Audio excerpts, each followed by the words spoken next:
What's good, Cowboys Nation? What's good? What's good? Hey, happy Friday. Hey, look, we made it to the end of the week, y'all. What's good? Hey, welcome to Starchasers. It's Girls Talk Ball. This is my girl, Star, right here. You know, it's your girl, Mickey, CravinCowboys. How you guys doing tonight? What's up, Star? How you doing? What's up? What's up, Mickey? What's up, people in the chat? Glad to see y'all tonight. Sorry things got delayed because of technical difficulties on Wednesday, but that's okay. We're here now. Yeah, that's right. And you know we gonna come through with a fire show, whether you guys like it or not. Whether it's on Wednesday, whether it's on Friday, we just want to bring y'all the best content ever. So we just had to come through we independent and we can do what we want. So what's up? Right. Glad to see you in the chat tonight. Yes, what's good? My girl Nisi, always first in the chat. What's good, sis? How you doing? Jameson, what's up? Glad to see you.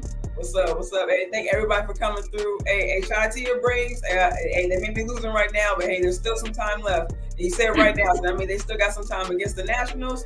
I don't really follow that baseball too much, but I don't shout out to them. them. Let me not get line. I don't know. Right. so shout out to them. Hopefully they make it through that game. Hopefully they're able to come back. But like I said, thanks for coming through on your Friday night, chilling just with us, with the Starchasers. Oh, what's up? We got fam coming through. What's up, Bruce? How you doing? Bruce got the juice. Glad to see you. Yes, always the toxic juice. Always. Yep. That's right. Always taking them haters out. Hey, we ain't got time for them, right? Hey, we may have taken the L, but we gonna learn from. Like Michael Parsons says, if you taking 2 L's, you're not learning. That's right. Ain't that right? That's correct. And we know, since Michael McCarthy's been here, whenever we lose, we always come back with a blowout. So right, we win the 9-1 after a loss. Yeah. Mm-hmm. Yeah. Right. So we're gonna come back strong. Absolutely. Yeah. So before we get too deep into seeing, of course, we got the Patriots coming up. We're gonna take just a quick recap back, just give our thoughts on the Patriots game, just because like I said, they get a chance to link up during the week. So we just give our quick thoughts before we get too deep into it. We're just gonna talk about the injury report and just take a look at some of the guys who are coming back, unfortunately from injury, but it's a good thing, and of course we know Tyron Smith being out. We're gonna take a quick look at that.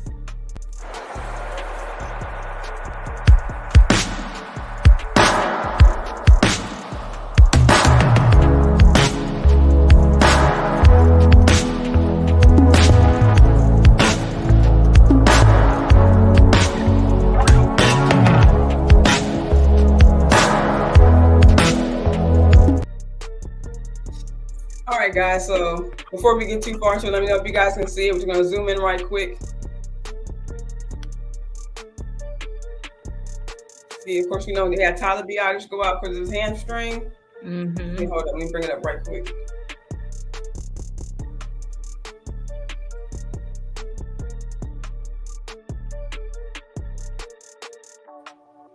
Tyler Biadasz, Schumer, Peyton Hendershot. Of course, we know CD and DeMarcus were just on veteran rest that day. Yep. Zach Martin, of course, came back as well with Tyler Biadasz. I forgot to mention. Tony Pollard, he's actually on here, but of course, the same thing with him. They kind of gave him some veteran rest. They said they were kind of bringing back his snaps because he had pretty much a career high carries these past 2 weeks. Mm-hmm. And of course, at the bottom with Tyron Smith, we heard today a little bit earlier today that he's actually going to be out for this game coming up on Sunday. Yeah, I think on this list, I think the biggest shock was Tyron to see that he's completely out. I think some people were wondering, did he take a setback or what was really the issue here?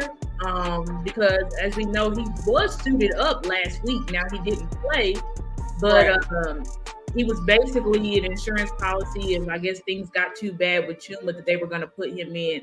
And so for this week, for him to be completely out, I don't know if this is just a rest thing. We do have our biggest opponent on our schedule next week. Arizona, versus the San Francisco 49ers. Yeah.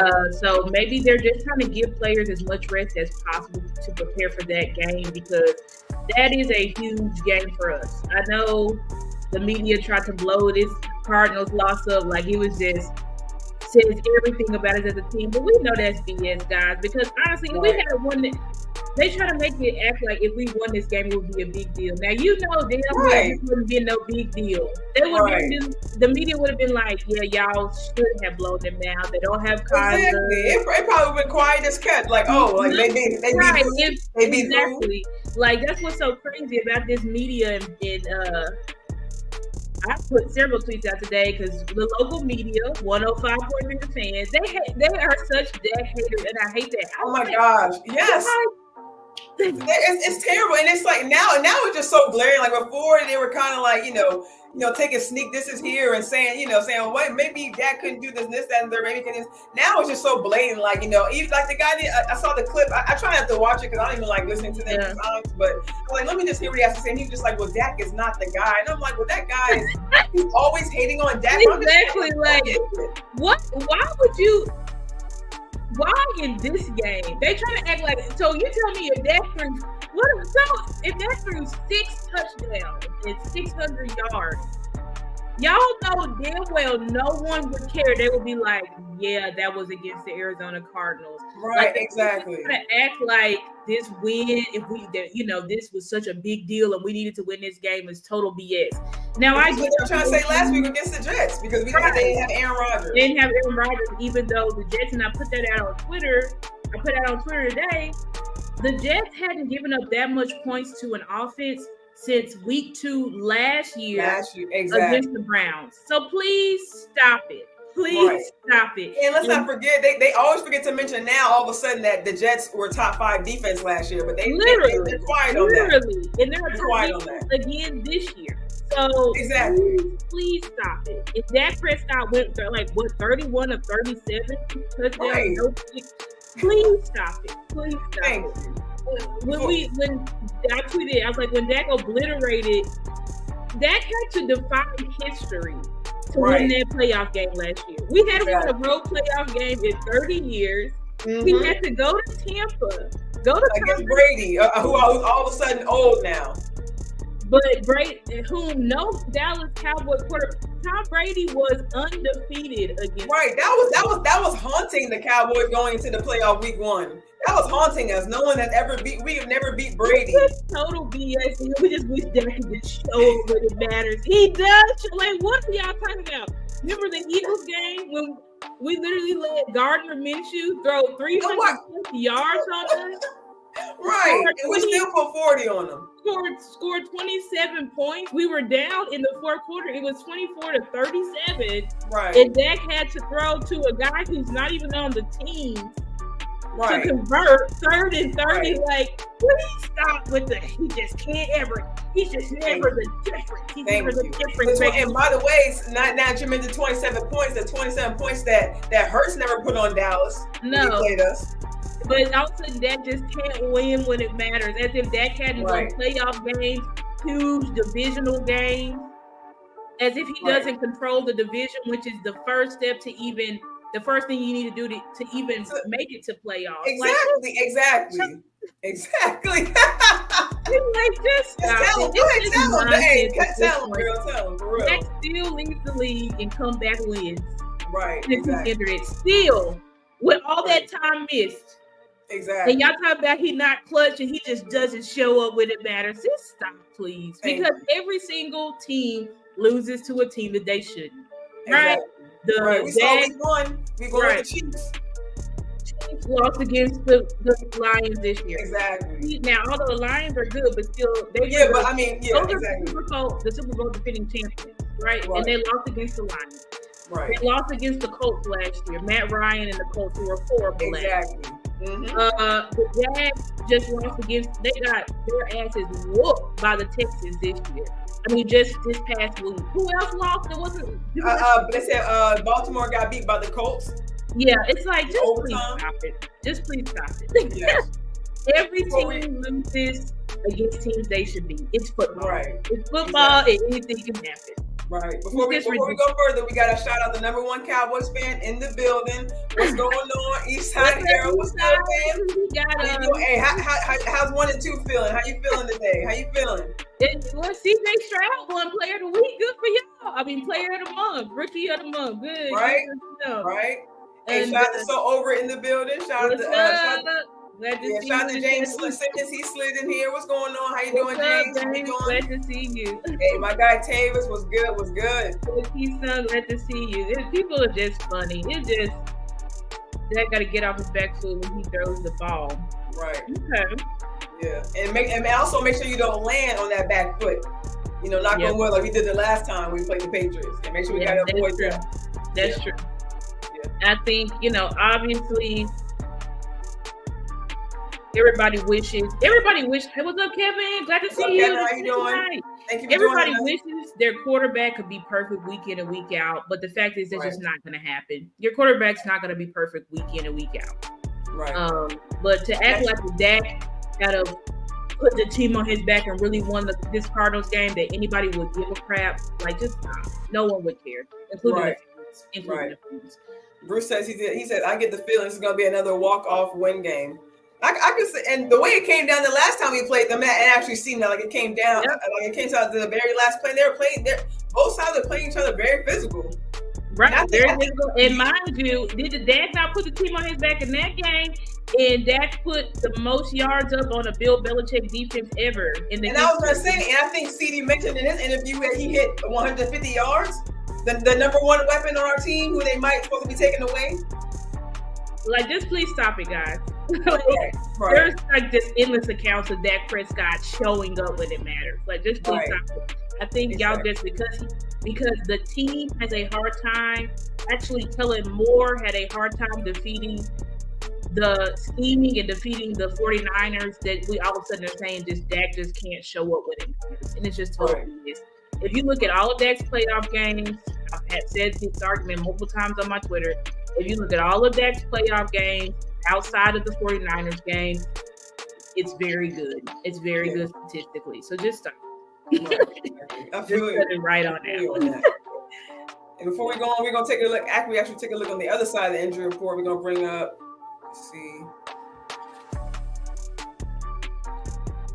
bring up the Patriots side because shout out to Patrick C. Walker. He actually posted on his Twitter the Patriots injury report.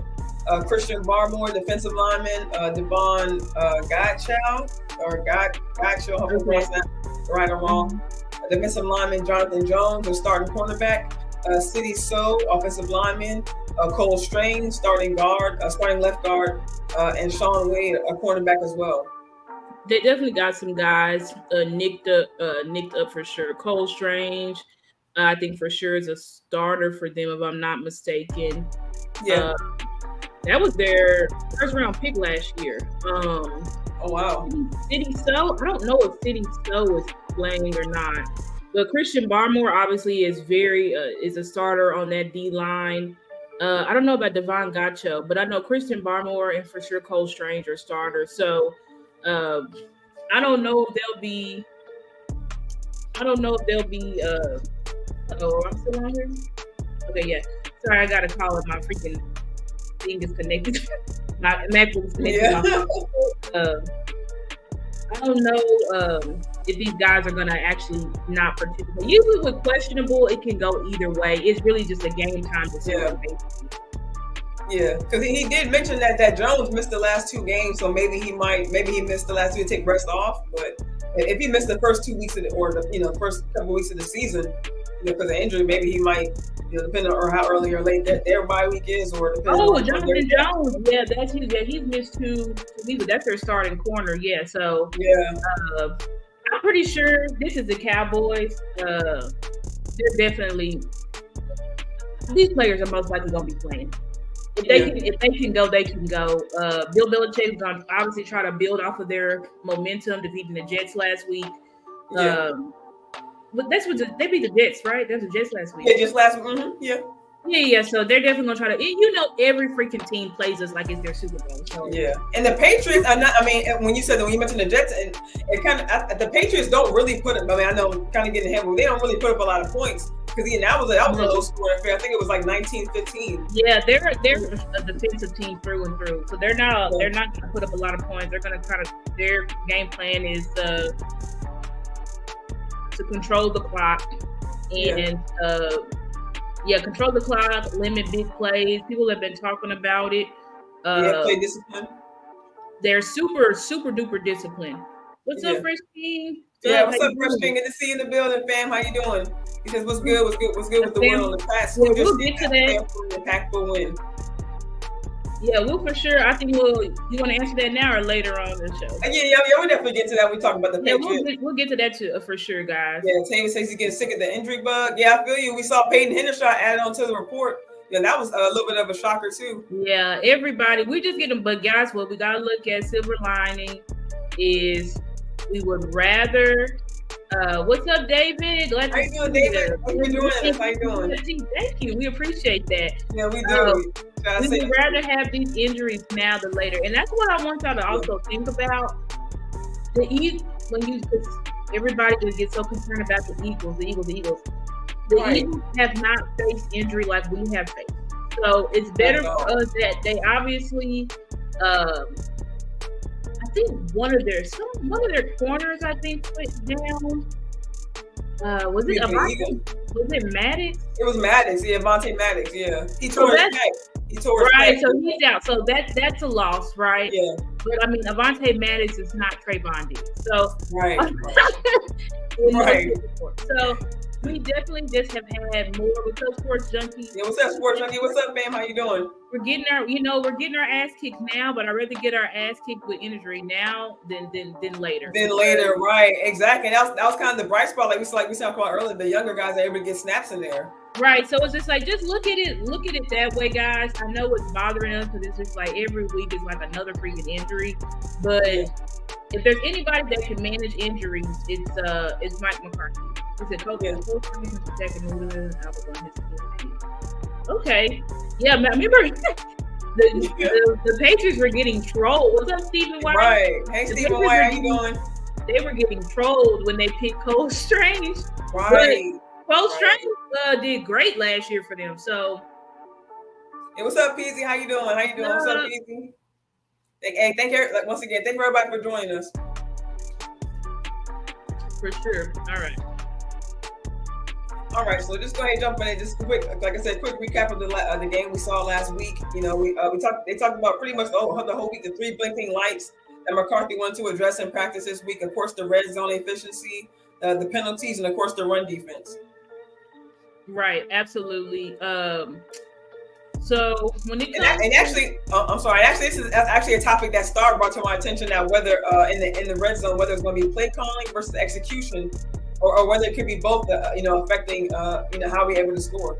Right, and I think I put out a video on my TikTok, but also posted it on my socials about how we need to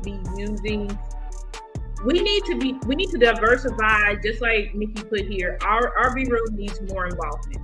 Yeah. What Mike and them have been doing is trying to have Tony Pollard be the bell cap. And I'll be the first one to apologize, right? Tony Pollard has done a pretty decent job being that bell cap. It's not the fact that he can't. So Tony Pollard proved that all his naysayers wrong, right? Who said that we didn't believe that he could do it. But here's things I want to point out. Have we experienced a home run hitting run from Tony Pollard yet this season? Exactly, not yet. And if you're going to say that has nothing to do with anything, it's the offensive line and all of this type of stuff, we've been running the ball well. So you can't say that it's been the offensive line, right? Right. The reason why Tony is not, or one of the reasons that he's not getting that explosion anymore, is because the amount that is on his plate. Right, exactly. I want Tony Pollard to be Tony Pollard, which is one of our biggest explosive players on the field. If we're going to use him as a bell cow back, he is not going to be that. He's already leading the league in the amount of rushes. Exactly. Only a matter of time, guys, before. Even taking reps away in his practice, like you can still monitor his work, but like I think he's just like you're saying, like he's just different. It's just he's not, and it's not a knock on him. It's just he's not built for that type. Right. It's not a knock on him. Yeah. Just because a player can do something doesn't mean that they should. Right. Right. Exactly. That's exactly. What's up, Trey? Glad to see you. Trey, how you doing? Trey. Just because a Shout out player, to Dwayne, he in the building too. So it's like, hey, what's up? shout out to Dwayne. I appreciate you guys being in chat with us. But just because a player can do something doesn't mean that he should. Tony Pollard that literally helped us win games last year because of those home hitting runs. Trey, there's no reason for us to have beef, Trey. Trey think I'm hating on Tony Pollard, but I love Tony Pollard, and I love Tony Pollard for what he is, which is one of our most explosive players on the offense. We love Tony Pollard because we know at any point in time he can break a 60. A 60 yard. We saw that in the Minnesota game last year. Right. The Rams game last year, the Bengals game. Y'all remember this? Right. We get, like just like you remember to name them off. Like those are really big plays, and most of them led to a touchdown. Really? Yes, that's what I'm saying. So that's what I want from Tony, and there's no reason to overwork him. If we didn't have the Deuce Vaughn, if we didn't have Rico Dowdle, who's been running great, if we didn't have Hunter Lipke, then I would understand using Tony that way. But we've got 3 other good backs. Let's just get all of them involved. That's what we're saying. Let's just get all other 3 backs who have converted first downs, who have seen the end zone. And like granted, Lipke was in preseason, but he got into the end zone. Rico has gotten into the end zone. Right. He the end zone in preseason. So So let's just that's all we're saying. We're not saying Tony Pollard shouldn't be running back 1. I believe he should be running. He says the franchise tag. They're trying to get and that would make sense, Trey. They're trying to squeeze everything out of them. But I think for the betterment of the team, especially for the red zone, let's get all of our backs involved, including Hunter Lipke. Right. On my clip, I showed a clip when I went to training camp in Dallas. Hunter Lipke he's got that big frame. He's got that little man feet. He's very he'd be the perfect. His footwork is crazy. He would be a perfect weapon in the red zone. It's crazy. He's improved. These packages rolling, Mike. Trying to get these packages rolling. Right. Because we have so many weapons that he can get going. Exactly. Turpin. Remember Turpin? Right. There you go, sis. Exactly. Turpin in the backfield. Turpin catching passes. Right. Let's just get more people involved. We got the players. We got the players. We just gotta utilize all our players. Right. And speaking of that, and they mentioned, I think in the press conference, of course, the question they had, one of the reporters, I mentioned that they haven't had actually this year, and actually going on 16 consecutive quarters, I think spanning from one of the playoff games last year, they have yet to have a wide receiver have a touchdown this year in the end zone. Yeah, and so we really gotta, figure that out as well, of the connection. And if you guys go back and we don't have no problem shouting out other content creators, especially when they've done the work. I would encourage everybody to go watch. I watched Law Nation and Okoye Media's. You're right on that. They're running it, but Law Nation and Okoye Media's breakdown, and we saw a lot that it wasn't necessarily play calling.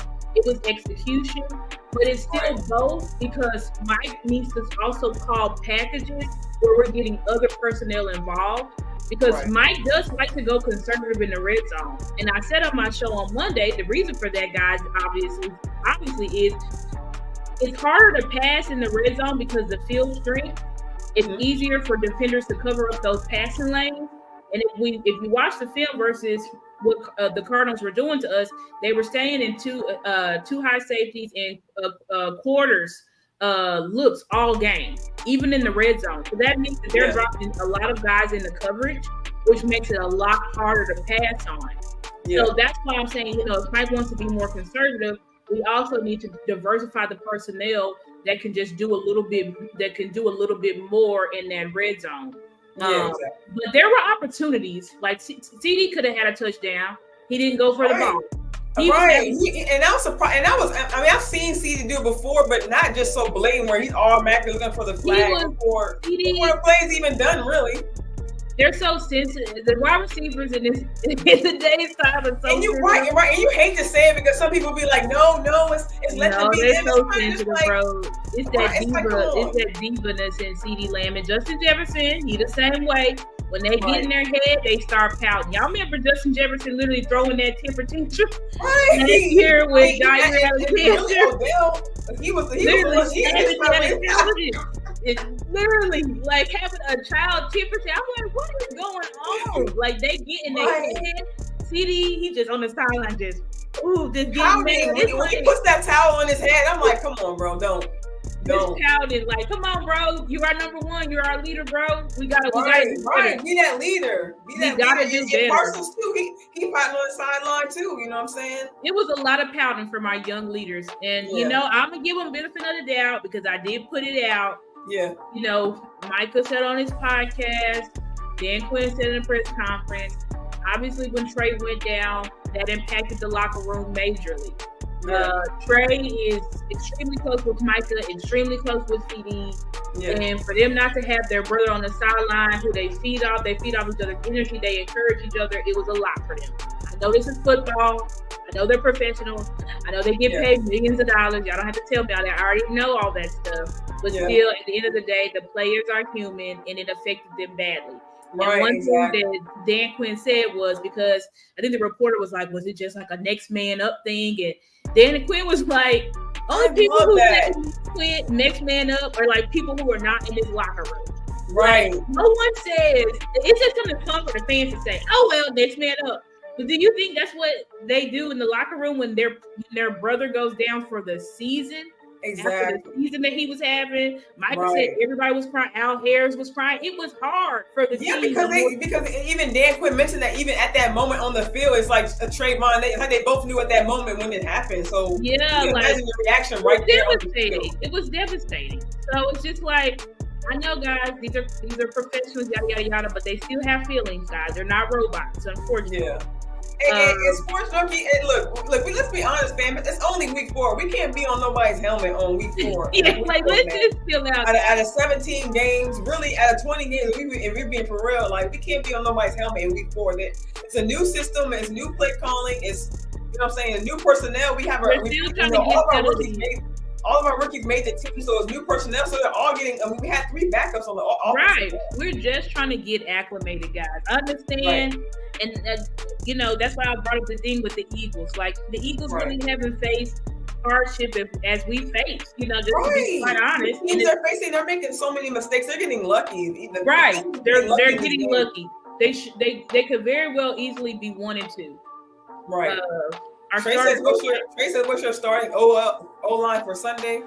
So well, considering that Tyron is out, I see a lot of debate about it on Twitter.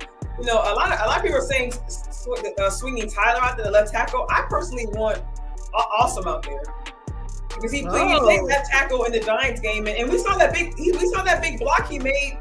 I think it was Luke or that touchdown. That's right. You know what I'm saying? So I think we can get, and those were games where they could get comfortable. They felt confident. They're winning. So they had that confidence. They felt that. You know what? You are right on that. I was gonna say traditionally, kick Tyler Smith out, put Schumer at left guard because Schumer's been doing really good at left guard. Right. I would be nice if he can go. If not, Brock Hoffman, which I was on Brock Hoffman's head. I said, get ready for a long day, guys. But all the backups that were starting, he did the best. He did the best. So shout out to Brock Hoffman shutting me up. Yes. Shutting me up. So I feel you. Especially after losing Farniak, because after Farniak, I was like, I don't know who we got. Who's playing center?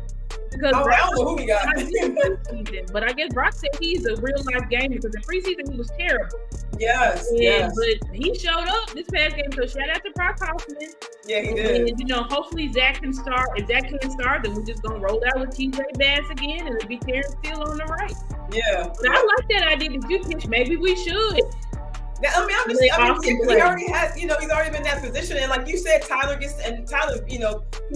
even told the media, I forget who tweeted, but he even told the media that he's been taking guard reps all week. He hasn't taken any reps at tackle. Yeah. So I think, they really like him at guard because I think everybody was saying it last year. He really should have been in the running for Offensive Rookie of the Year. I don't know why he wasn't, because it was just phenomenal what he was able to do. But I think even Duke Manyweather said that Tyler Smith would be like an all-pro. He's an all-pro guard or a Pro Bowl guard right now. Yeah. And all the O-line experts, Bosch Lombardi, the OC, they've all said Tyler Smith at guard is Pro Bowl right now. But I mean, I don't mind. I love Tyler's flexibility, so I think you could do either or. To be honest, I think you should put that out on Twitter because I really didn't think about Austin.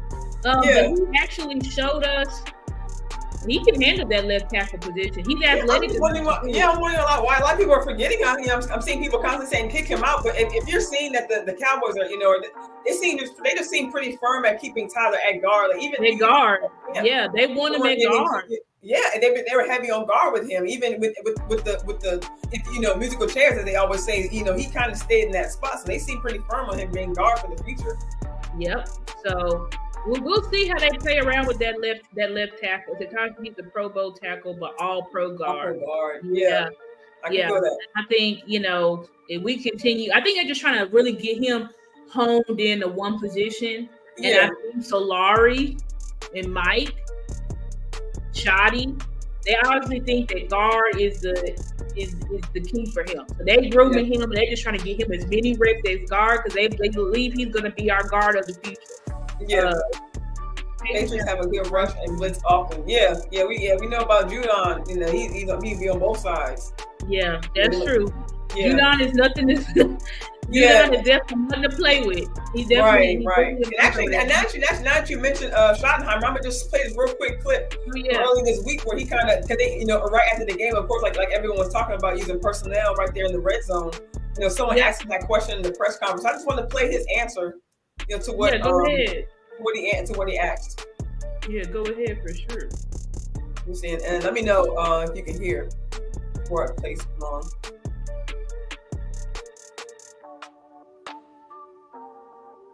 Let's see. I actually did not get to hear Shotty's press conference, so let's see. Can you hear it? No, we can't hear. I can't hear it. Oh, actually, you know what? Let me share the screen. Give me 1 second, guys. Let me see. Yeah, just share the screen with us. It's your word.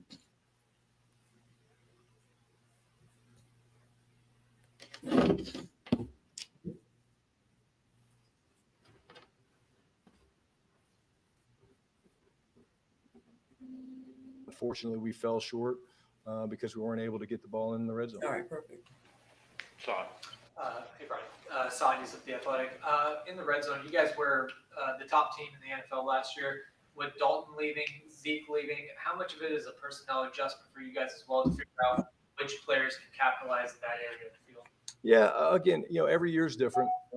Each week is different. I think this is more of something for us where, again, like I stated earlier, it's not a personnel issue. It's more of, hey, how do we get ourselves in second and manageable? How do we get ourselves in third down and manageable where you're not up against it a little bit? And again, that's got nothing to do with third down. That's got to do with let's not have penalties, right? We shot ourselves in the foot a couple times yesterday with some penalties.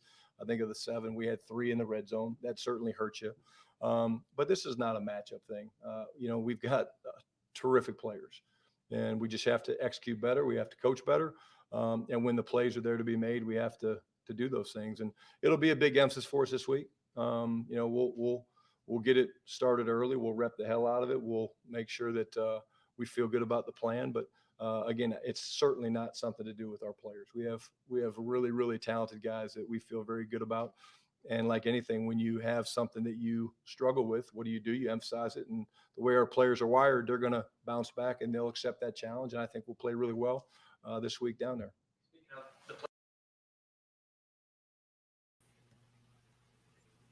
Yeah. All right, so we heard him answer the question about personnel, and we actually heard it. If you guys listen to the entire presser, Schottenheimer mentioned that several times that it's not necessarily personnel. It's about, and even mentions in other press conferences earlier throughout the year that they just really haven't, even when they asked questions about Gallup, it's really just about getting the ball to these guys. They have a lot of playmakers. Like you said, the ball doesn't always see them. So when they do get down to the red zone, and it kind of ties in what McCarthy was saying in his, that if he's being conservative with the play calling, if he's taking out 7-step drops, if he's taking out packages with Deuce that he mentioned he took out because he wasn't sure because of the offensive line, he just wants I think pretty much he doesn't want everything to go haywire all at one time. So if he have a bad problem here on the line, don't, we know these guys don't want to. You don't want to complicate things. You want to simplify things as much because remember Mike said the key to this season, and Stephen Jones just said it again. He didn't say it explicitly, but if y'all listen to when they asked Stephen, because for some reason people are asking about Trey Lance packages. I'm like, guys, no one does that shit but the same. No one does. Forget that he's only been there for a month. It's only been a month, guys. It's only been a month. But anyway, and Stephen was like, well, he literally just reverted and said, well, Dak is good. Dak can do all of things. Like, he was like, but we just have to be selective and careful with Dak because we know our best shot is if Dak Prescott is our quarterback. Yeah, so exactly. We need Dak Prescott. And Mike said, we need Dak to play. To be the quarterback. Right. So they are going to be selective with him, guys, because we know anything can happen. Anything can happen. But I do think eventually, like some of these games, they're going to bring out the guns. They're going to have Dak running. Yes, exactly. Like as they like to point out, we've only played, the Jets, the Giants, now the Cardinals. So we're not going to bring out our special playoff, plays in week 1, 2, and 3. Do you want Dak putting his body on the line versus the Arizona Cardinals? Like that part, sis. Yeah, please tell him, Star. Please tell him. Please tell him. Pissed. We would be so pissed. We would be like, what are we ever doing? Thank you. Would be pissed. So we just have to be selective, guys. Like there is games where we need to turn it up. We need to ramp it up. We need to ramp it up with Dak. But Dak is our precious commodity. Like I literally said, we could lose. About all players right now, we could make do.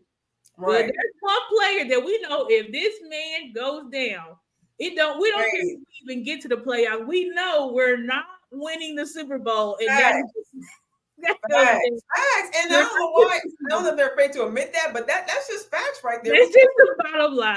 Like hey, shout out once again, Cowboys fan talk. He tweeted out like he tweeted that picture of all those Testaverde and those pretty much backup quarterbacks. Like we don't want to go through that, guys.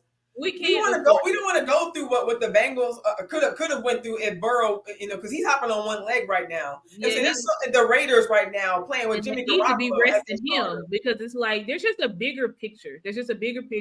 Yeah, and I get it. We want to win every game, but we just have to be selective, and we just gotta be selective when and how we use Dak's legs. Right. Just gotta be selective. That's it.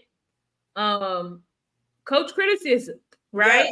Yes. Mike said he got a little panicked. Right. He got a little panicked when, obviously. Overreacted, he said. Yeah. You're starting with 3 backups. Right. 3 backups. And Mike was like, those guys didn't get a lot of reps during the week. Right. So and he deserves criticism for that because it's like, why, Mike? Why? Yeah. Y'all knew y'all were likely going to rest Tyler Biadasz and Zach Martin. So why weren't y'all giving those players the reps? So Mike deserves a slap on the hand. Yeah, he deserves a slap on the hand because no, you can't have that, Mike. You got to make sure the players are prepared. Number one. And then also you can't panic too much. I do agree with his decision because obviously Schumer was getting his butt tore up. Man, he was at that left tackle position. Woo, he was getting smoked. Like Dak, before Dak could even breathe, Dak on the ground, just like God. So it was definitely a tough night. It was definitely a tough night. It was a tough night. Yeah. Like my brother said, we need to be better. He needs to be better prepping. Like you said, start prepping those guys. Even though like you said, because it's one thing you can say Tyron came up at the last minute, Saturday night into Sunday morning. But like you said, if you knew you were likely going to go into the Cardinals game resting, resting your center who just got hurt, unexpectedly, your guard who had trouble really last week with his groin, and then he had the trouble with the ankle in the game. So if you knew they were you got to, like you said, you guys are going to rest them. Like give those guys those starting reps just in case, because you know those guys are already going to be ready to go, the starters. So like you said, go ahead and give those young guys the reps. The young guys need the reps. So I think he learned his lesson, and that's okay, guys. Like. Yeah, not sure. Hey, what's up, Micah Gibson? I don't know if this is your first time in here. Shout out to you, fam. I don't know what you're laughing at, but let us know. Let us know what the joke is. So everybody is just trying to get acclimated, guys. It's just a new system. You got new personnel. Yeah. Mike, even though he's a Super Bowl winning play caller, and he's been doing a pretty good job even this year, but he's got to get it's dual hats that you wear when you're the play caller as well as the coach. So he's just gotta, and he said as well, he's got to prepare his coordinators. He's got to prepare the coordinators and his assistants as if they're calling the game. Exactly. Right. They've got to be. Everybody just needs to be better on one accord, because honestly, Solari, we don't have you on here, but Solari, why weren't you telling Mike, hey, we need to give these guys more reps? Yeah, that's a good point. That's what he's got you there for. Like, that's what he's got all his guys here for y'all to help him and remind him, because the head coach has 1,001 jobs. I can't do exactly. So smack on the hand to Mike Solari, smack on the hand to Schottenheimer too, because Schottenheimer, you really are. You're the offensive designing the plays. You're not calling plays, but like when it comes to the whole package and the implementation of the game plan, that's you, buddy. So you could have been saying, like, Mike, we need to make sure we're giving these guys more reps. I don't know what the breakdown was after this week, but they need to fix that. Yeah. Dan Quinn. Now, I was on Dan Quinn's head on Monday. I was on his head real because and shout out to my fam earlier. He's like, you say you was on his helmet earlier. Yeah, I was on Dan Quinn's helmet because for two things. One, him not playing Wanye Thomas is malpractice. Talk about it. Wanye Thomas has been impacting and really flipping games, right? Making game impact, really huge, impactful plays. So for you not to give him any defensive snaps because your homeboy Dono was back, I don't appreciate that at all. I don't appreciate that at all. And Dono and J.Ron Kurtz had two of their worst. Both of them had terrible games. Correct, sis. Terrible. And Kurtz admitted it. Right. They were playing downright horrible. And so you took a guy off the field who literally – him, Wanye, and Marquise Bell have been dominant against the run, right? Shooting their gaps, angles, and all that type of stuff. Coming up field, hard-hitting tacklers. And you only give Marquise 9 snaps and Wanye 0. That's unacceptable. Right. That's unacceptable. Right. Now, and we really didn't even see but we really didn't even see Dono that much because we saw him in the first quarter. I think I saw him come back, I think, in the third quarter or something like that. I only got like 16. And Dono, like, he did get a tackle for loss and stuff like that. So J-Ron was worse than Dono. But even though Dono and Wanye should have got majority of the snaps, and then you sprinkle Dono in. Right. I don't care if Dono got paid. You need to play who has been proving and impacting the game. And Wanye has been heavily impacting the game, and to not have him on the field is malpractice. And another thing, especially with those big plays he made coming number one, coming out of preseason and going into the regular season, making that big first play with that fire and that hungriness, like Dan Quinn, don't let it happen again. And then number two, put the best players. That's why I said, do we have? Y'all saw our thumbnail. I said, do we have a favorites issue, Dan Quinn? Because I don't know what would possess him. I saw that tweet you put out. Snaps. Why would you not give him any snaps? None. Right, to go from essentially starting to 0 snaps. I just don't understand that. And then on top of that, Dono is still rusty. Exactly, Trey. That's why we sprinkle him in. Like I don't know. We're not mad at Dono being put in. We're more so criticizing DQ for putting him in we're not even criticizing anything about Donna. It's more about Wanya not playing at all. Exactly. Like, we can't have that. And then on top of this, Dan Quinn, what are these packages? What are these packages that this man is doing? It's like, what are you doing? Why do we got Micah lining up at the 3 tech? I do not like Micah. I want him on the outside. What are we doing? Micah put in all of this work to be a dominant edge rusher, and then we got Dan Quinn playing him at the 3 tech, and he did it multiple times. I'm like, what are you doing? Right. And then the LVE edge rusher experiment. Now we all when I saw that came, I thought that was a mistake, but I'm like, why he with the edge rushers? Why he? We knew it wasn't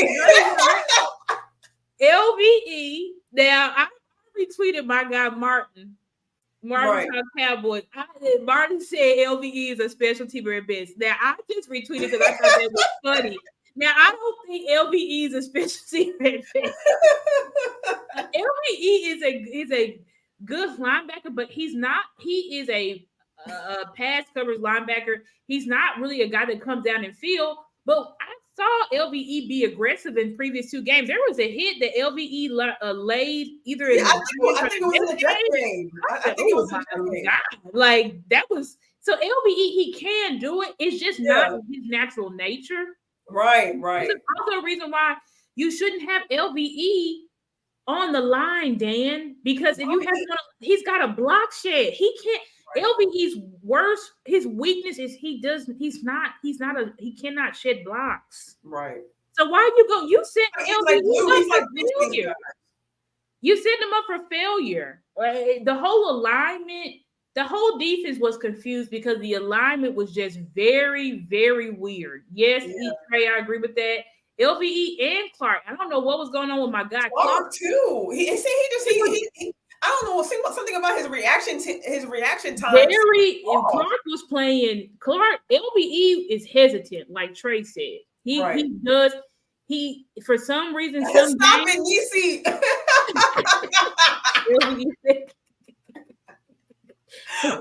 No. Don't play John Lee like that, DC.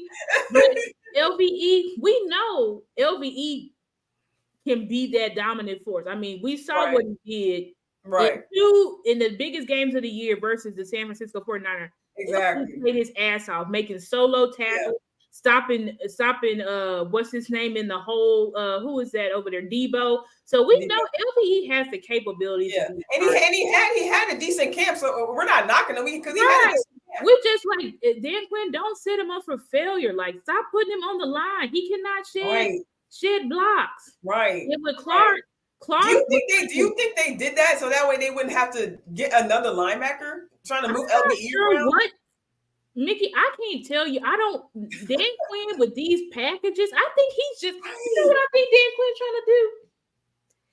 I think he's trying to be a defensive mastermind and develop, and he's trying to put his mark on the league. He's trying to develop packages and stuff like that so that he's trying to, I feel what you're saying. Yeah. What he's trying to do is become a defensive mastermind.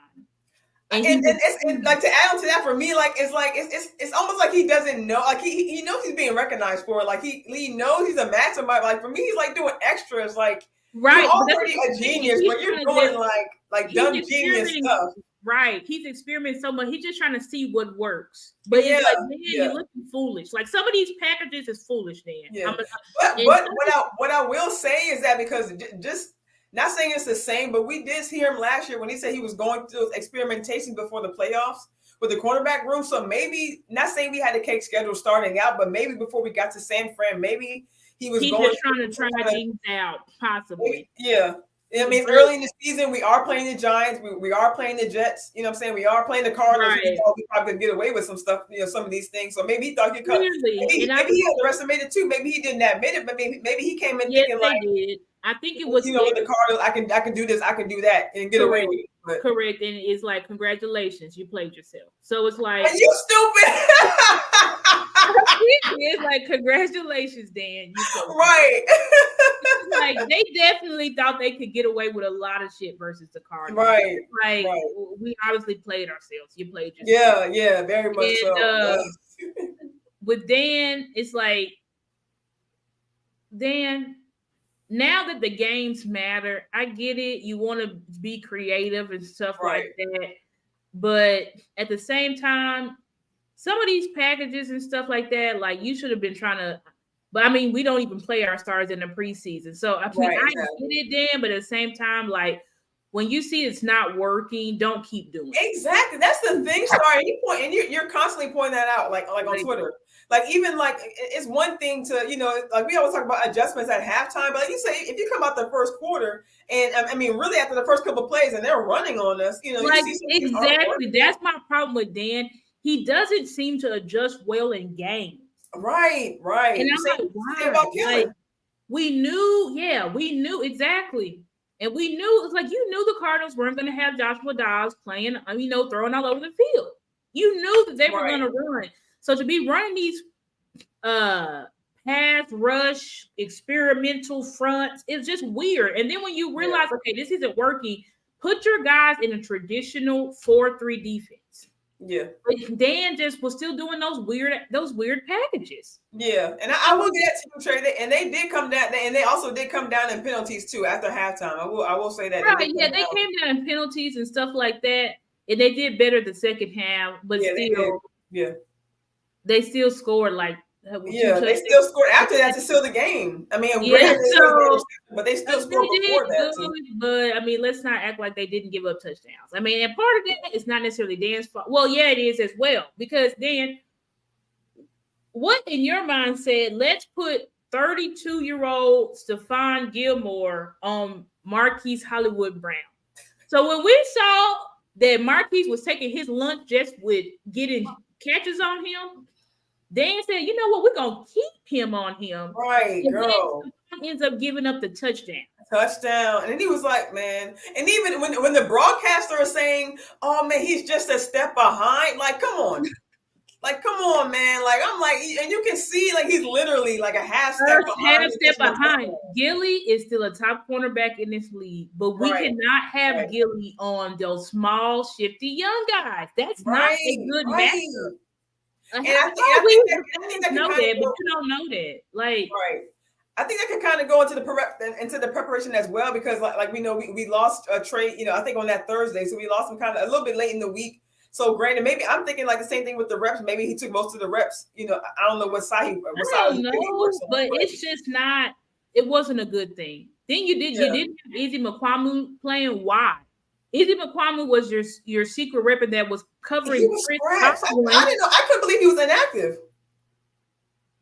Like, yeah, Dan Quinn, you don't get Mike gets a tap on his hand, but Dan Quinn, you get a whooping, because absolutely not. Hey, shout out to Nisi. He said he'll be Dan Marinelli. No. Well, we can't go back to Marinelli still. Like, Dan, you doing too much, Dan. Like, you the old fashioned whooping. Your grandma or your mama hold your hand up and whoop your butt. You crazy when you go get that switch from outside. Exactly. To not even have Izzy suit up, it's like, what are you doing? I don't know what the coaches was just off this week. I think.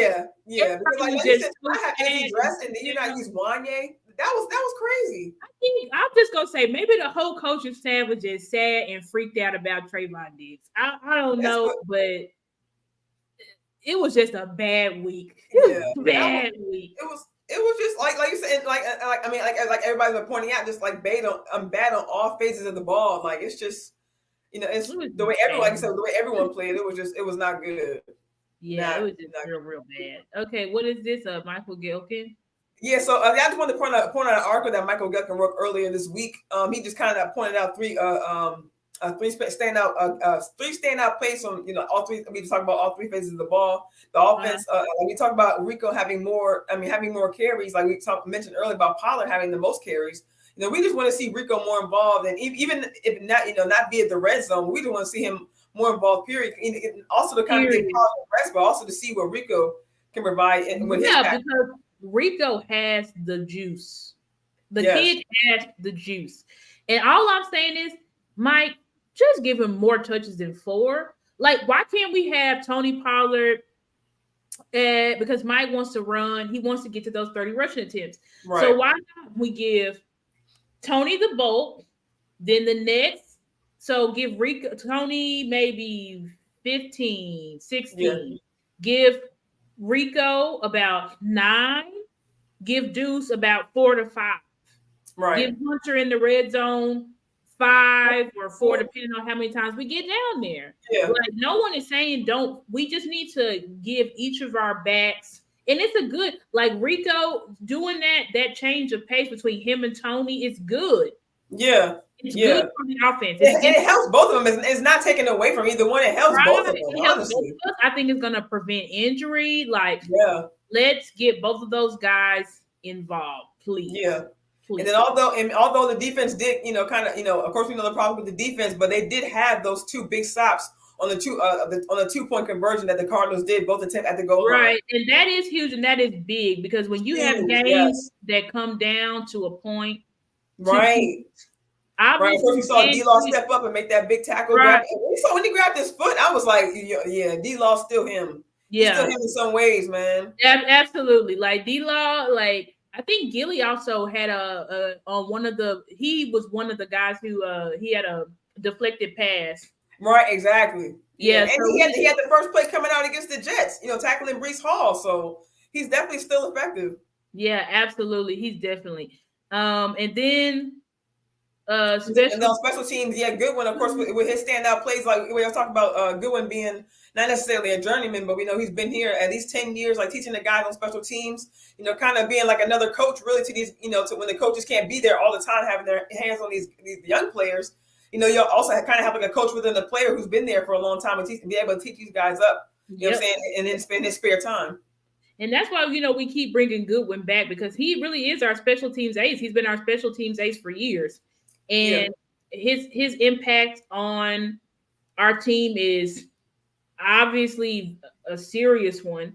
And I like that he can continue to groom our young guys who are hungry, to get that playing time. Because reps are reps, whether it's defense, offense, or special teams, these young guys want to get on the field, period. Exactly. And in the meantime, while they're waiting, they may not necessarily get those reps, but at the same time, they can get mentally prepared. So that way, when they do have that shot, they kind of a little bit of step up ahead. Correct. And we know that special teams wins games and special teams can flip games. Exactly. Speaking of, one big play he did have was when he mentioned, Michael Gecko mentioned in his article that he had that big block that was actually able to open the right side of the field for Turpin to get that game. Exactly. But then, unfortunately got raised because our Devin Harper are no longer, teammates. But I think he went to the Bengals, yeah. Oh, he went to the Bengals? Devin Harper went to the Bengals, yeah. Dang, he got picked up quick. Oh, well, we lost some guys. That's just so weird. We lost one. Look, we lost 2, really. We lost Land. We tried it the first time. We got again. I don't know, but we just going bone thin with the linebackers. But I guess, I told y'all before, I said Dan Quinn don't really care about linebackers. It's all about his safeties. Yeah, and you have always said that, yeah. Which also further makes us say, then why the hell did you not play Wanye and Marquise Belmore?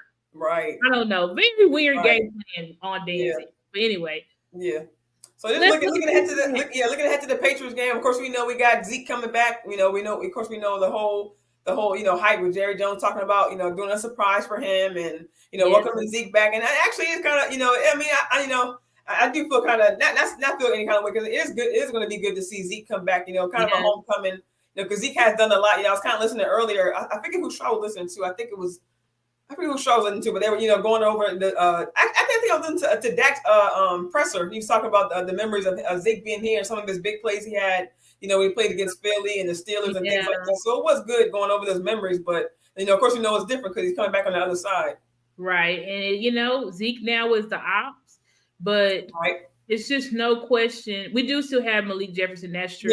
Yeah, we do. And he had a good camp too. He had a good camp this year. He did have a good camp. He did have. I think he stepped up. I personally just seeing what I saw out there. I think he stepped up. See them elevate him and see if he can get some playing time as well.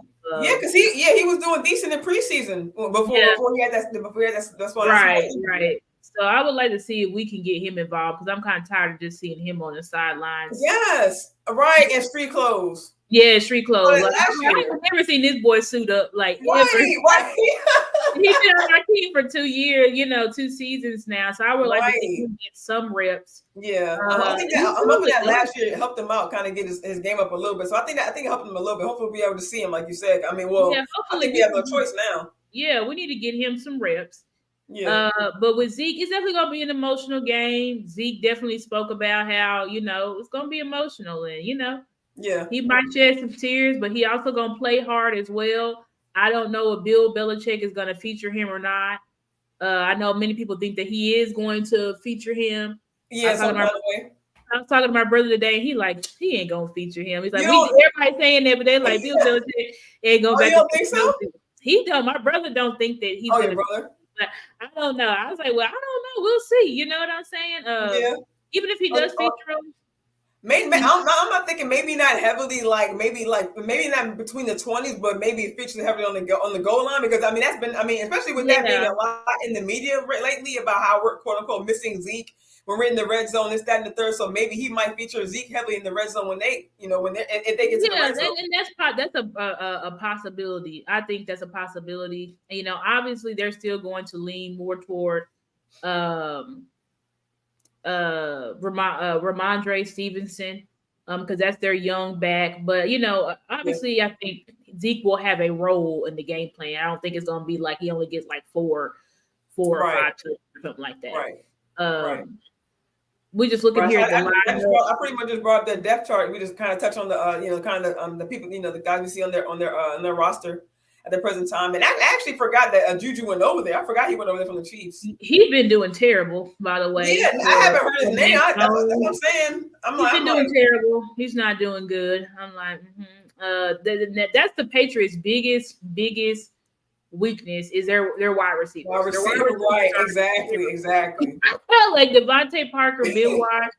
Kendrick Bourne can get a big play on you every once in a while, but he's exactly. He's nothing. And actually, I don't know too much about Parker, but I mean, he used to be coming from Miami. I would think maybe they picked him up because maybe they thought he was a speedster, so maybe that's why they made him. No, it wasn't because Miami changed their offense. Parker ain't never been no speedster. He's a high point.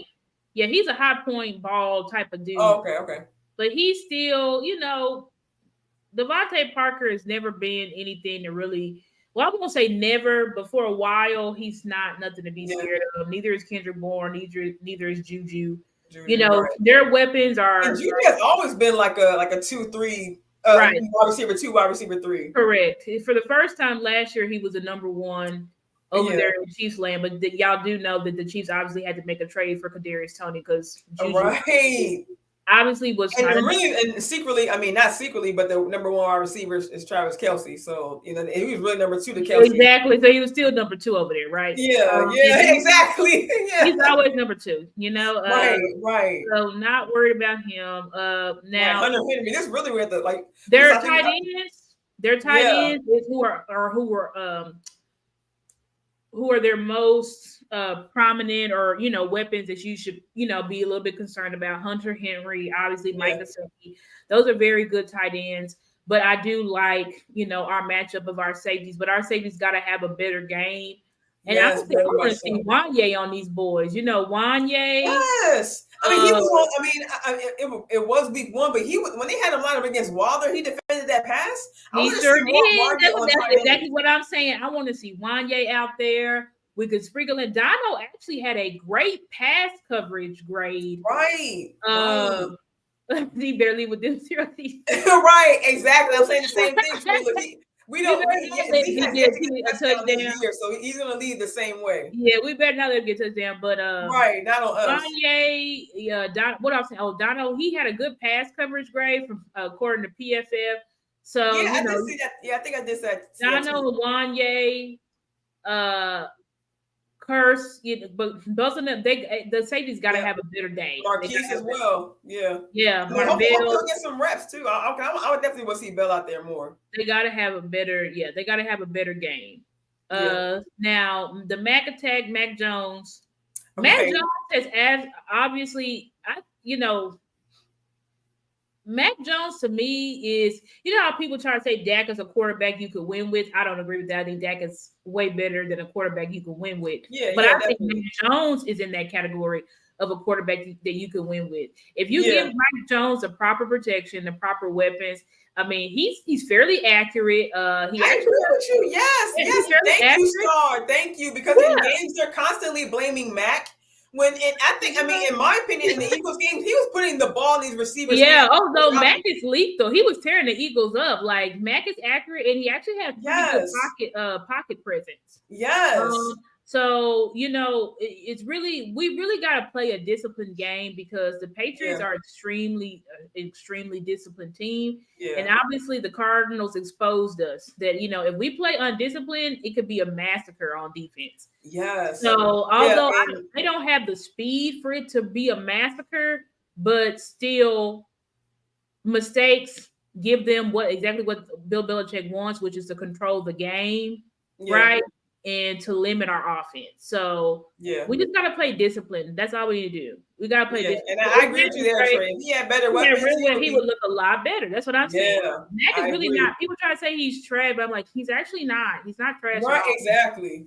He's a pretty good, decent, quarterback. I would say he's good. Yeah. He's a good quarterback. He just needs more help than what he has. Exactly. We just don't believe in offensive weapons. Like they don't believe in wide receivers over there for some odd reason. Right. And you see when it all comes down to it, he goes to that tight end, and the tight end has always been their choice of weapons. That's their choice, They're gonna keep a tight end over there. So let's see we gonna go to tight ends. Yes. So sorry about that, that's my dog. Sorry about that. Sorry about that. Scared me. I'm sorry about that. He's like started jumping, like it's your dog just barking. But we see here, so I was right. See Christian Barmore, he turns up. So Christian Barmore, he'll probably end up going because I think they had him as I think going back to the questionable. I think they had him as questionable. Yeah, he'll probably end up. I think all the guys, most of the starters will end up going. We know what Matt Judon is, Josh Uche, obviously, who's behind him. I think has been having a pretty good season. And then Christian Gonzalez. It's going to be interesting to see Christian Gonzalez versus CD. Mike did say that he thinks that Christian is likely going to follow CD. Christian Gonzalez did get Defensive Rookie of the Month. So he is for the AFC. So he's a pretty good young corner. And I think it'll be a good challenge for CD. Now I expect CD to dominate, but I think they'll have a good little battle, to be quite honest. Yeah, I agree. When I was here on the other games when he was covering, I didn't watch the other games, but when I found out that he was covering Tyreek Hill, Justin Jefferson, I'm like, okay, so he's covering. Yeah, no, he's a real deal, and they trust him. They trust him a lot, so that's gonna be a good matchup. Another good matchup would be Kyle Duggar and Jabril Peppers versus our tight ends. Man, because we know Kyle Duggar is a very, very, very good safety. Yeah, very good. Yeah, he comes to that line too. And I think his job is going to be to help with run support, but also to probably limit Ferguson. So this is going to be a good game, a big game, because I think Bill Belichick's game plan is going to be to eliminate CD, which is going to force Dak to go to Gallup, Cooks, or his tight ends. Dak likes to target his tight ends a lot. Fergie has been. Go ahead. What you say? No, I was saying Scoot has been getting. I mean, he hasn't been getting a lot of targets, but he has been getting a lot of reps. But he has been getting. He had that touchdown, and so he has been getting more. More targets. Right. Going on. So this will be a good game. It's going to be this will be a challenge for Fergie. Fergie has improved every week since week 1. Yeah. He's improved significantly. He's been doing good, pretty good. He had a career game. I think it was last week. He had a career game. Yeah, and people actually put his stats. I think that was. I forgot who it was. Mayor Connor Live say or somebody put up his stats, and his stats have been. He's actually pretty good, like compared to tight ends. I mean, he's in the top. He's about in all the categories. He's about top 7. So Okay, he's doing pretty good. We're probably going to be without Hendershot, so this will be a big game as well for Shoemaker as well. So I really want to see those guys step up. I want to, Luke getting those reps. Yeah, I definitely want to see the tight end step up for Dak, and help him out because obviously, Bill Belichick is going to try to eliminate CD, which because CD tore them up last year. So I know that's what he's going to be trying. You know he's going to feel a way about that. Right. And another thing about Bill Belichick's defense is the reason why they were able to limit Miami's, because Miami's been putting up video game numbers, but they didn't put that up on him. It's because I think they limited him. I think it was 24 points, 27 points. Right. He's going to play very similar to how the Cards played us, which is just dropping back into coverage. Yeah. Because they don't want us to get deep balls. But what we've got to do is just we took shots this week, but I think we should take a little bit more shots. Yeah. Let's try to attack the field a little bit more, Mike. I think Mike and Dak have been gun shy at that middle because y'all know. I was just see this is why we got together, y'all. Because I was just going to ask you that. So I was going to ask you, do you think because they talked about that on Girls Talk, Boys Talk about whether or not Mike was going to start, throwing towards that middle because that's what we had a lot of problems. And that's great, right? That's great in the middle, but they're nervous because that's where majority of the picks because. When you drop the ball and stuff in the middle, it's just easier for interceptions and stuff. So I think they've been a little bit weary, but I think Mike attack it a little bit. Get some single plays with your tight ends, get us some little, crossers, some drag routes, stuff to where you scheme the guys to get wide open. So, it's not. And I know he has been kind of doing that. He's been kind of scheming. He's been kind of scheming guys open, and some of his newer play callers, even with the deep shot we saw with CD, even with he definitely can scheme. Yes, so I think that should be a focus. Like let's attack that middle a little bit more, Mike, because this past week it was either check down or like vertical shots, and I think with this Bill Belichick defense, you're gonna have to let Dak be his surgical self, and let him carve it up in the middle a little bit. You know what I'm saying? We can't be too scared. I know we don't want Dak to throw picks and stuff like that. And that's naturally not going to happen just because they've changed the Dak's footwork and exactly. And, the tying the actually speaking since you brought up footwork and he's talked the sports talk. He said, do you think they'll blitz Dak? And when we do see that a lot, we see that spin move coming, with Judon coming off the edge on both sides, really. And now we find out with Tyron Smith being out. How do you think they're going to handle that? They're likely not going to blitz Dak, and here's why. Dak is pretty much lethal against the blitz. Dak is lethal against the blitz, but he's lethal against man. Right. So you don't like if you're gonna play man on Dak Prescott, it's a disaster for you. Like, please don't play man on him. It's better.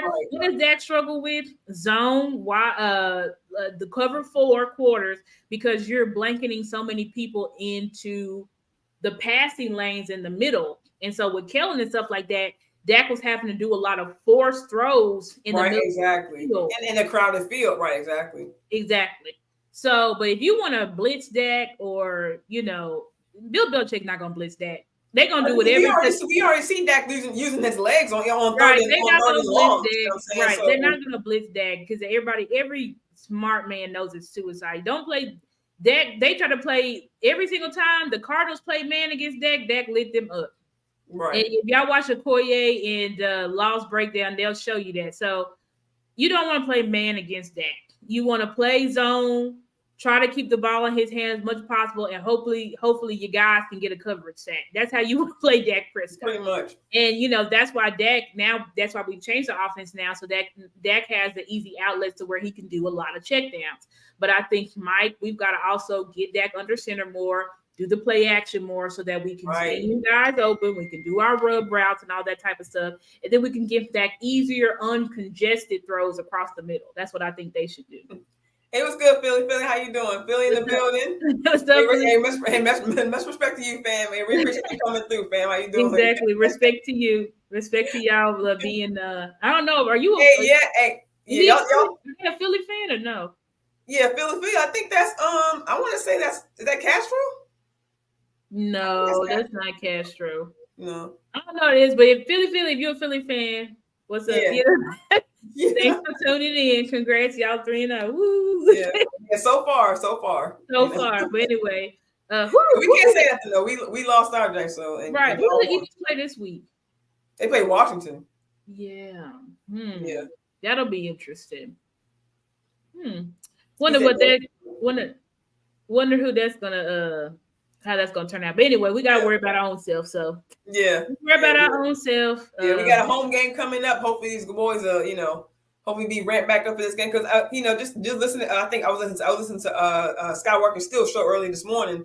Because he has Pat Seawalker come through on Thursdays, and he was talking about when he was going through the locker room, the boys were serious in there. He said Dan Quinn wasn't smiling. He said the boys, they was focused in the locker room. So I think we'll definitely see a different defense. We better see it different because Dan Quinn probably tore it in their assholes. Yeah, girl, you already know. Dan Quinn, you need to hold yourself accountable too because we just went a 5-10 minute 15 segment on the stuff that you need to fix. But yes, the players too, that was just unacceptable. So hopefully we just flush that down toilet, learn from it. We come out and dominate against Bill Belichick. That's what I'm hoping. Right. And get back to the team that we were, the first 2 weeks. Right. And hopefully leave relatively injury free. That's what I'm hoping. No catastrophic injuries. Players are going to get nicked up, but no season-ending injuries. I'm praying to God that we don't have any more because we had 3. Didn't we have 3 season-ending injuries last year? I think Terrence Steele, Jordan Lewis. Yeah. Who was the other person we lost? Well, that was out for a few games. I don't know. Yeah, we lost somebody else for the season. I thought maybe it was just those 2. I mean, well, Tyron was early. And Tyron. Yeah, we had a lot of long.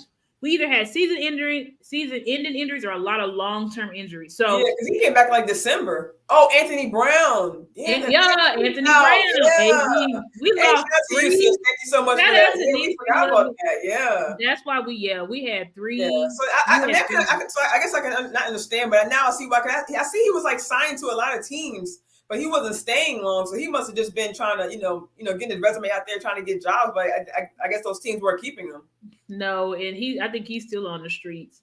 Yeah, because everybody know AB was only what he was because he was here under Dan Quinn and under Al Harris. Really, I think he goes to any other team he's not gonna look. He ain't gonna look right, especially after that. I think Dan gonna stay up in the box. Sports Drink. I think he usually stay up in that box every Sunday. I think he only. No, yeah, Dan he stays on the box. He just prefers to be up there so he could see. He's got his coordinators, his people down there. To rally the guys. He's not gonna be on the sideline. And Dirty gonna get him fired up, one way or another. We seen that. Dirty Al Harris, they should be able to they're usually good at rallying the guys. Like I said, I think it was just a lot of emotional they went through a lot I guess like you said, like also professionally but also personally last week. So it was a lot. It was a lot for them in the locker room, but hopefully, they're able to bounce back. And I think also once they're able to because eventually Trey will be able to be on the sidelines with them, even though he's going to be hurt. Right. I think so. Yeah, I mean, not saying in the same situation, but Kyler Murray was out there with the Cardinals. Yeah, so eventually, once Trey heals up, once we get to mid-season, I think Trey will be able to be there with them, and then they'll feel, comfortable, even though he can't play. Exactly. Something was making me wonder, wasn't that Cam Akers who came back in the same season after doing the ACL injury? I was like, well, do y'all think any possible way that Trayvon Diggs could heal and be back by playoffs? Y'all think any? I don't know because when they did put out the story, it did say the regular season. When they say out for the season, they said regular season. Because I'm like, do y'all think? I don't know. I mean, I know it's usually far-fetched, but I mean, I don't know. Some players could heal faster than others. If we could get Trey back for the championship game or a Super Bowl, man, that would be January. That would be awesome. I don't know. I mean, that probably is just wishful thinking. I had to talk to medical doctors, but if there was some way we could get that boy back for the playoffs, that would be sweet. That would be crazy. Can you imagine? The league would be scary. They talk about us now. They would be terrified, but they would be like, "What?" But we'll have to see. We'll have to see. But ultimately, we need to get our guy Izzy on the field, regardless. Yes, I think he's had enough time to kind of get his game back. Because I was kind of wondering why they were kind of because he played a long time in the preseason games. And even I think he kind of got hurt. I think he got kind of hurt early in camp, because I know he's kind of on the side with when Dono was, because he was out early in camp too. So they were both kind of on the side, you know, doing the rehab on the court. So I think that's kind of why they kind of held Izzy's reps out in preseason, because he didn't really get a lot of snaps in training camp. So I think he just kind of getting maybe a little bit of late start to the year. And actually, speaking of guys coming back, we do have Nashawn Wright and Waletzko coming back from IR. That's true. We do have Nashawn and Waletzko.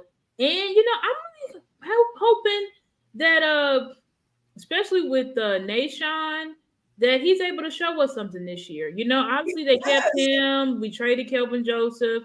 They kept Nashawn. I think obviously they believe in Nashawn. Yeah. So hopefully Nashawn is able to give us something this year. I would hope so. Yeah.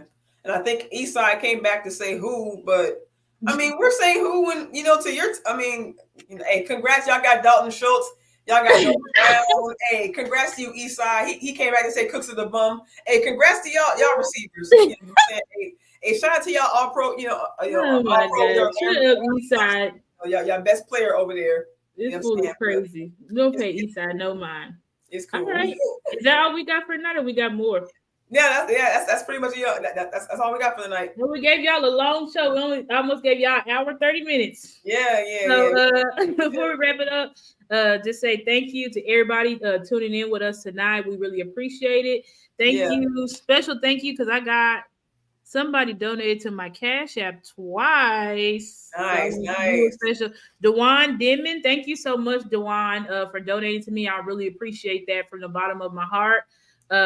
You guys, please, I don't think we said at the beginning, but please like, share this video. Please subscribe to our YouTube channels if you haven't already. And I have all my social medias there listed on the side. Y'all can follow me on YouTube, X, Twitter, TikTok now. I'm on TikTok, Facebook, and Instagram. So y'all go ahead and give me a follow. Oh, shout out to Sports Junkie. He said that was him. Thank you, Sports Junkie. Thank you so much. I appreciate that. I appreciate that so much. Thank you, Quetta. I really appreciate that. Thank you guys for being with us tonight. I don't know, Mickey, if you had anything else to say, but just like Star said, make sure you guys hit that like button, hit that share button, hit that subscribe button, and like you said, hey, thanks for joining us. I know it's Friday night, like she said, we gave you guys a long show, but you know, we gave you guys some fire content. You know, make sure you guys enjoy that game on Sunday afternoon. You know, and stay tuned for next week. You know, we got a big game coming up after that, but we're not gonna look too far ahead down the road. You know, we keep our eyes focused on this Sunday, and like I said, thanks for joining us. Hope you guys have a good night. Right. Thank you guys. Y'all have a good night. All right, y'all.